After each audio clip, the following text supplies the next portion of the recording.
Hello and welcome again to the Rider Review. This is Eric Karad Rider, and this week we're going to be taking a look back at the 1988 comedy movie titled Tapeheads. Now, Tapeheads runs for 1 hour and 33 minutes long. It is directed by Bill Fishman. The script was written by Bill Fishman and Peter McCarthy. It is produced by Peter McCarthy and, of course, the former member of the Monkees, the late, great Michael Nesmith. It is composed by the band Fishbone, the cinematography by Bohan Bozelli, and it was edited by Mondo Jenkins. And the stars of the movie are John Cusack, Tim Robbins, Mary Crosby, Clu Gulager, Doug McClure, Katy Boye, Jessica Walter, Sam Moore of Sam and Dave fame.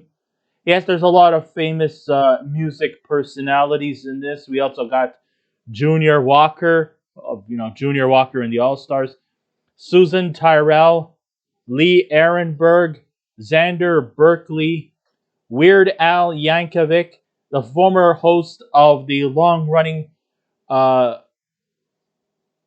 show Soul Train, Don Cornelius. We also have King Cotton, Zander Schloss, Martha C. Quinn. We have rock legend Ted Nugent, former member of the Dead Kennedys, Jello Biafra, Bob McLean, Connie Stevens, Courtney Love, who of course was once married to Nirvana frontman Kurt Cobain. She also formed her own group, Hole. We have Stiv Bators.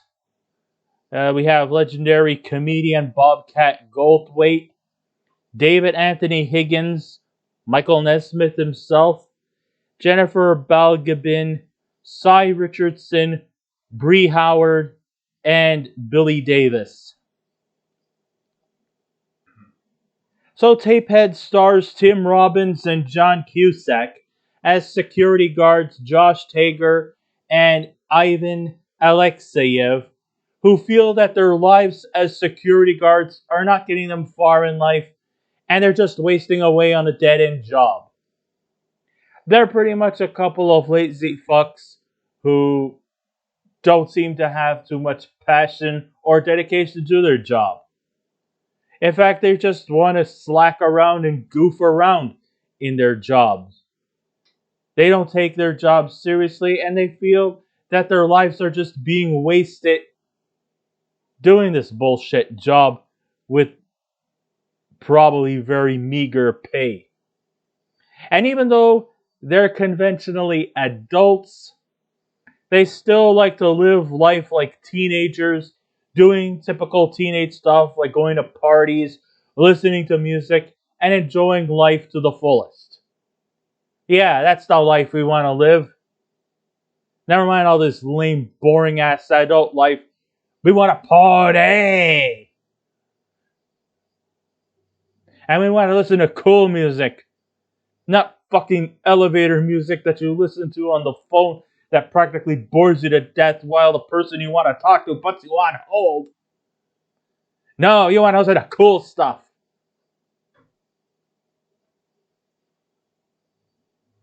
And even though Josh's visionary brilliance is mixed with Ivan's cunning ways of making money, they decide to ditch their jobs and decide to embark on a new career path by making music videos. So after losing their job, Ivan devises a plan to make a music video to help promote a local fast food chicken and waffle joint, which turns out to be very successful, including a cool rap song performed by King Cotton. So Ivan then persuades Josh to move into a more, almost like a penthouse apartment or something like that, and to open up a production studio and name it Video Aces. Of course, they think that, oh, they're going to embark on a new career path. Making music videos is easy. Well, they have to learn the lesson the hard way is that it's not as easy as it sounds.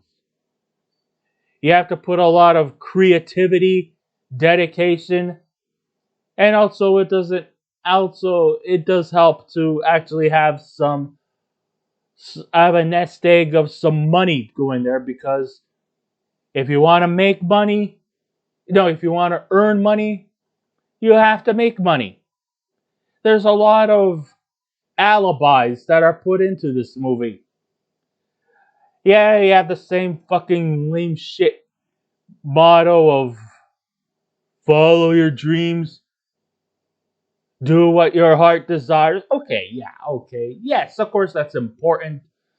But it's still, one of those cliche, lame ass mottos. Of course, it's always important to chase your dreams and follow them. Of course, perfectly understandable. You have a goal that you want to set your mind to, go for it. But of course, they think this might be an easy path to success. Well, they eventually would learn the hard way. Of course, they're under the supervision of one Mo Fuzz, played by Don Cornelius of Soul Train fame. But they still try to get involved with various bands, albeit less prolific ones. But their biggest ambition is to work with their favorite band,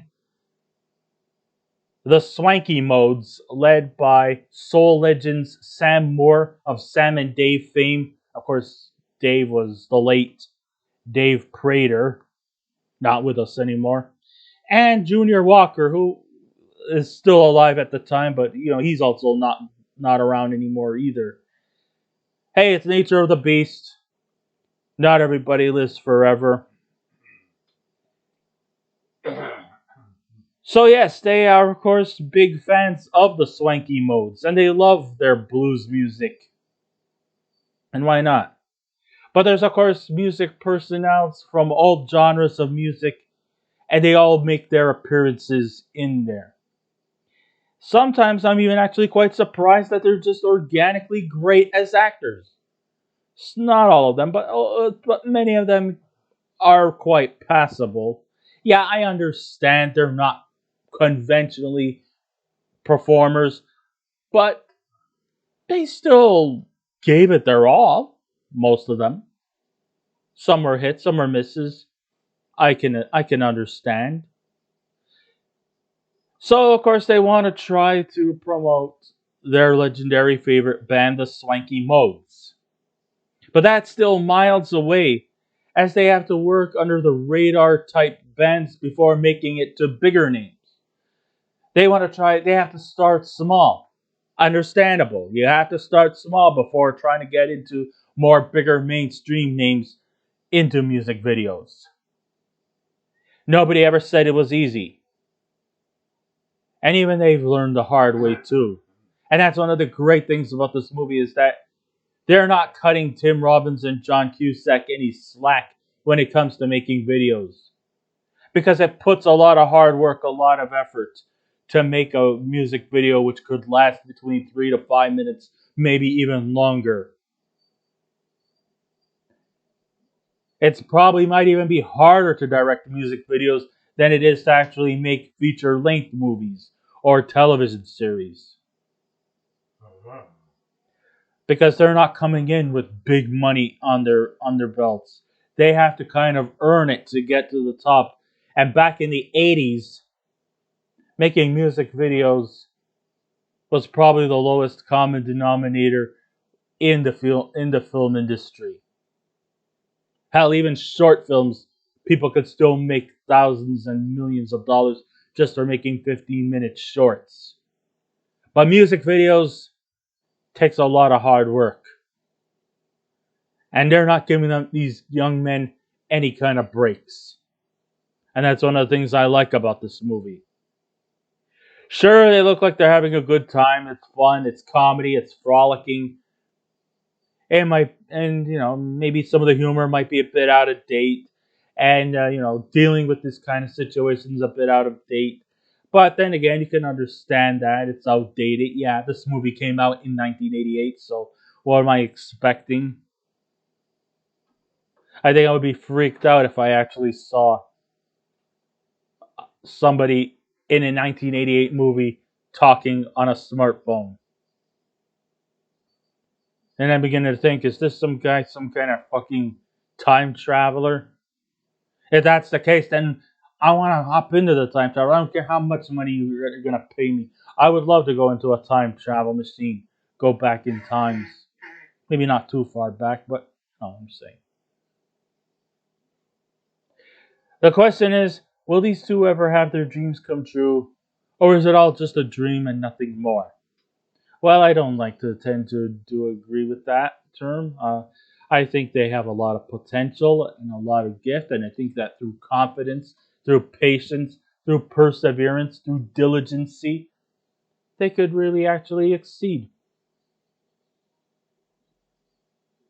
Tim Robbins and John Cusack are embarking on a wild and crazy adventure in creating music videos at a time when MTV was at a fever pitch in its music video making promise, which makes me giddy to relive those moments of my childhood. Yeah, hey, do you remember once upon a time when MTV actually purpose was to have a station designed specifically for music videos and its Canadian affiliate Much Music? Huh? You remember that? You remember what its sole purpose, what its modus operandi should be? To make music videos. Ah, those are the glory days. Or stations based off of music video content. Ah, you must remember those good old days. And back when music videos were pretty much cool. Now these days, you don't see that on Much Music or MTV. All you see are these fucking reality shows. I don't want to walk into. I don't want to see another Kardashian melodrama. Just because Courtney Kardashian broke a fingernail. Who gives a shit?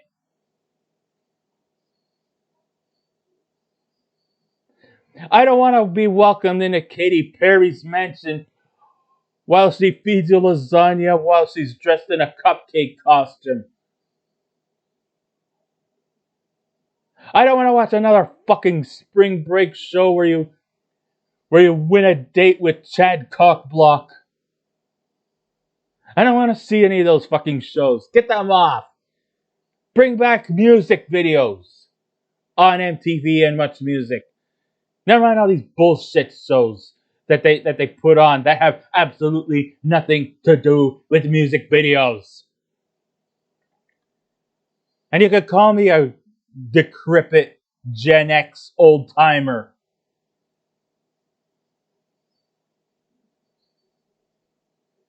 There's a place for them.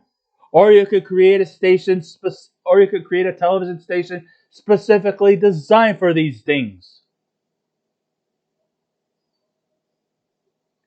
For many years, I was hoping Tapeheads would be an addition to my DVD collection. Sadly, I thought because it was released in theaters at the time for a very brief moment, this movie would fade into obscurity. Well, it pretty much did, since it did not have a great reception at the box office, nor did it really fare that well. Okay, I can understand it's low budget. And at the time, Tim Robbins and John Cusack, who were already establishing themselves as stars, they were still not quite at the level of being bankable. Yeah, it wasn't a box office success, but it did have what it took to become a cult classic following many years after. Because people can now gravitate to a time when MTV's sole purpose was to have a station completely dedicated to music videos.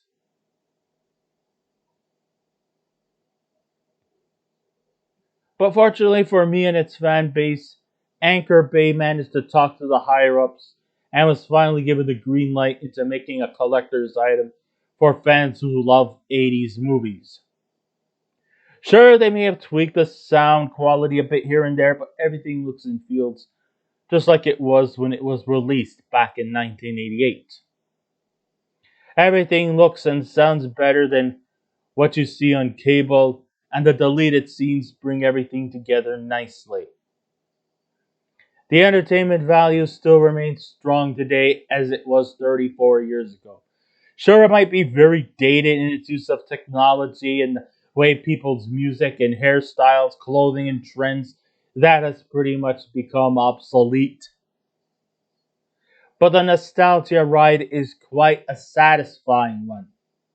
Its intentions will likely attract a certain fan base who either live the moments or have a better understanding of the cultural landscape of the time. And if anyone wishes to purchase the DVD, I would recommend it as it's very well structured in its quality and entertainment. Some people had complained that there was not enough character development, and even the stars who were not conventionally performers, well, they got the bit of the bum's rush because unfortunately this movie was taken off the shelves. Yeah,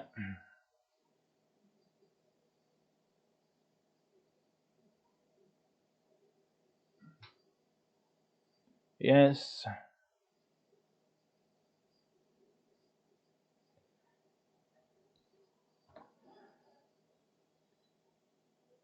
it does bring back a lot of nostalgia. And even though he was only 22 years old at the time of this movie, John Cusack was already a 6-year veteran performer at the time. And this was a pivotal time for John Cusack as he was making the transition from teen comedies and dramas to more adult themed movies. I mean, sure, he still remains a cool figure with a youthful outlook here, but Tapeheads remains more mature in content than compared with his other juvenile movies like The Sure Thing or One Crazy Summer. I mean, his later stuff was cool, but the 80s John Cusack was truly the key to happiness. And though he plays off as a profit gaining schemer here, he's not as easygoing as he might like you to think he is.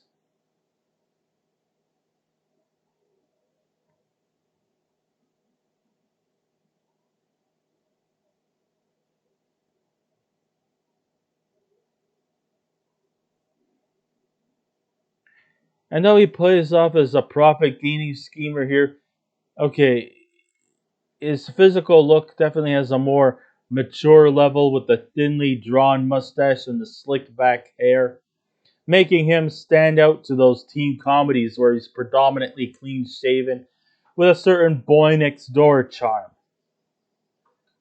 His talking is very efficient and seems to be right on target with his lines delivered to near perfection and for the most part quite memorable.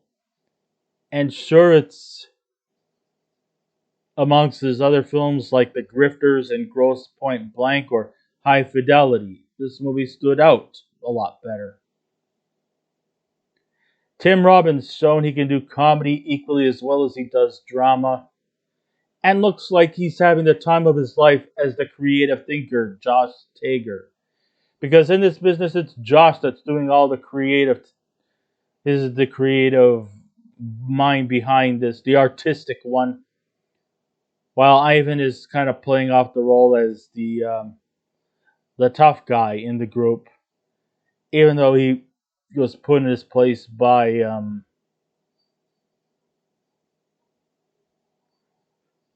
I forget. Tim Robbins shows that he can do comedy equally as well as dramatic roles, and he looks like he's having his time of his life as creative thinker Josh Tager. Don Cornelius shines as Mo Fuzz and shows he can act equally as good as his hosting skills. Rounding out, we had Mary Crosby, shows her family legacy proud. She's, of course, the father of the legendary Bing Crosby, as reporter Samantha Gregory. Also, some other notable people included Jello Biafra of the Dead Kennedys fame. He's got a nice cameo as an FBI agent. Whole lot of other famous musical personalities in this movie. I can't really describe each and every one of them, but there is just so many, and it's just such a great service that they even actually took the time to arbitrarily take part in this project. And I say, good for you. Acting doesn't always have to be about seriousness.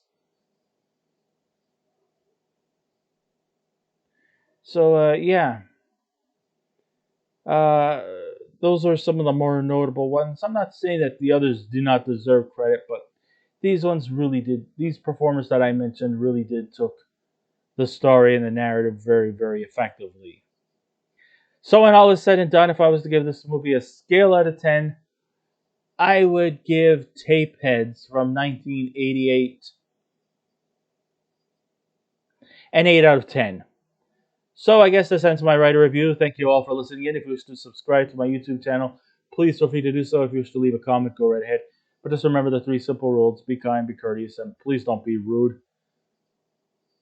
And I will be back again with another movie review. So until next time, this is Eric Karate Rider saying, keep watching those movies, and I'll see you around. Goodbye.